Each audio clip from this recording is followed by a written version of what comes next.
Machiegni kendo nyaka Ramogi ka wadhi nyime ni higni 20 nyaka ne riwruok ma ok mar piny owacho mar SHOFCO chak tiyo e kar dak ma Kibra buore Nairobi nyaka sani giseyawo bedegi e gwenge mopogore pacho ka kendo girango mar chwalo tijegi nyaka e pinje maoko mag Afrika. E dhalo higni 20 mar tijegi, SHOFCO noriwre kod jokanyo mopogore e okenge ma gisegoyo.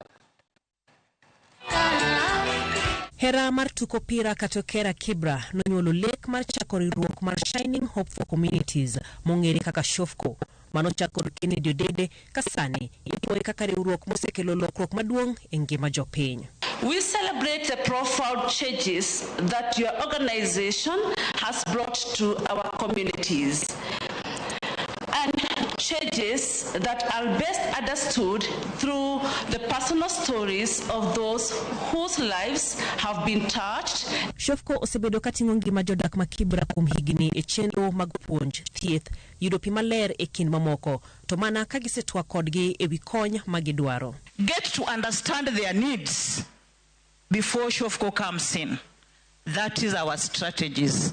And I urge all the governors and all leaders who are here, kindly look for a good strategy so that you can copy our model in SHOFCO.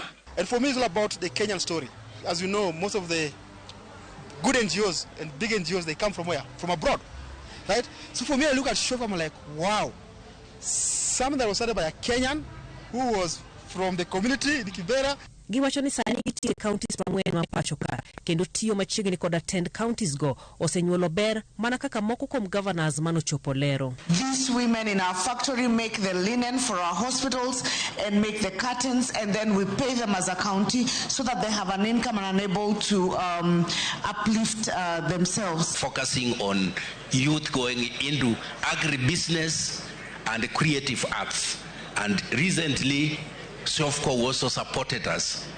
Just 3 weeks ago, we had a youth extravaganza which brought over 1,000 students, youths, to demonstrate their talent and creative performance acts. Achiel kuom chenro magitimo en rito mine kod nyithindo moruoch ratichgi kokalo gero negi kar jot. Gino ma kaunti ma Nairobi nomede lwete ka gin bende ne gineno mondo gimed kar jot machielo mar medo konyo mine moruoch ratichgi. I decided we're going to support SHOFCO. And then the first safe house that I actually went to visit was the one in Kibra with SHOFCO. And when I saw what he's doing on SGBV, I decided that since it's a big issue and these are safe houses run by either survivors or CSOs or foundations like SHOFCO. So what we decided to do is to actually build a government-run, government-operated safe house in conjunction with Nairobi County, and that's going to be 200 bed. And we're partnering together. It's on county land.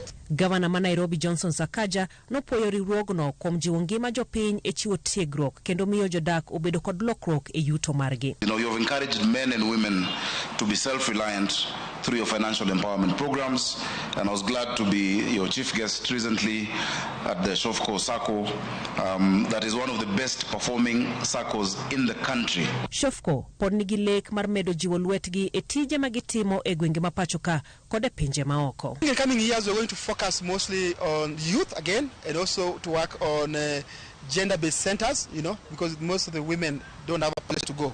They really get abused. So we're also going to give scholarships, mostly for those who are done with the high school.